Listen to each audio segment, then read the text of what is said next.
Predstavte si, že ste poslanec, sedíte v parlamente a pred vami je hlasovanie, ktoré môže zmeniť budúcnosť krajiny. Stačí, aby pár vašich kolegov zmenilo názor a vláda padne. Presne takto fungujú predčasné voľby. Sú to momenty, keď sa politická hra resetuje. A na Slovensku sme to zažili už 4-krát. Pozrime sa, prečo vznikajú a ako ich ústava povoluje a či nás v roku 2025 čakajú znova. Ústava nie je len papier, je to návod, ako krajina funguje, keď sa veci pokazia a predčasné voľby sú jej pojízdnym mechanizmom. Podľa článku 102 môže prezident rozpísať voľby, ak parlament nedokáže vytvoriť vládu, ktorá má väčšinu, alebo, a to je častejší prípad, ak už existuje vláda a o tú väčšinu príde. Ako? Napríklad tak, že časť poslancov prestane podporovať svojho premiéra. Presne to sa stalo v roku 2012, keď vláda Ivety Radičovej padla.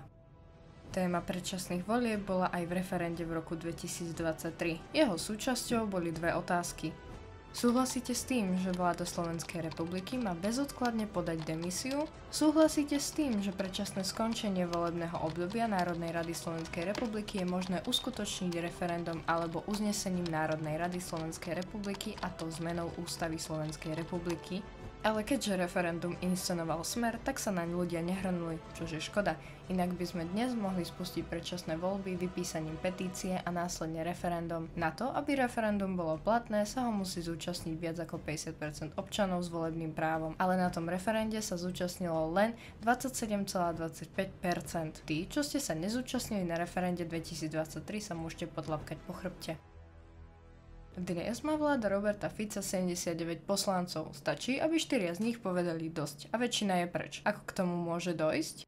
Prvý spôsob. Vnútorná revolúcia. Koalícia nie je monolit. Hlas SD má mierne odlišnú agentu ako Smer. Ak by Pellegrini pocítil tlak, časť jeho poslancov môže prejsť do opozície. Druhý spôsob, tlak ulice.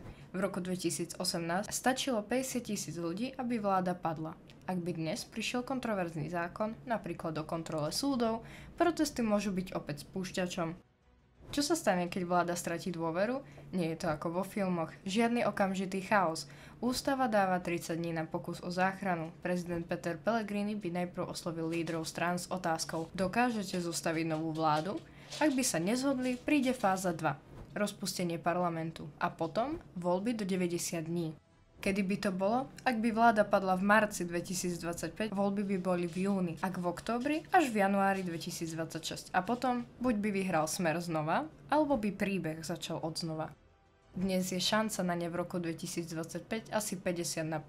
Všetko závisí od toho, či Ficová koalícia vydrží tlak. A od vás, lebo demokracia nie je len o politikoch, je aj o tom, či občania nechajú veci tak, alebo výjdu do ulic. Ak ste sa v tomto videu naučili jednu vec, nech je to toto. Predčasné voľby nie sú katastrofa, sú ako núdzová brzda, zastavia vlak, keď ide zlým smerom. A my, občania, by sme mali vedieť, kedy a ako sa dá použiť. Takže čo si myslíte? Prídu v roku 2025? Napíšte do komentárov. A ak chcete viac takýchto rozborov, odoberajte tento kanál.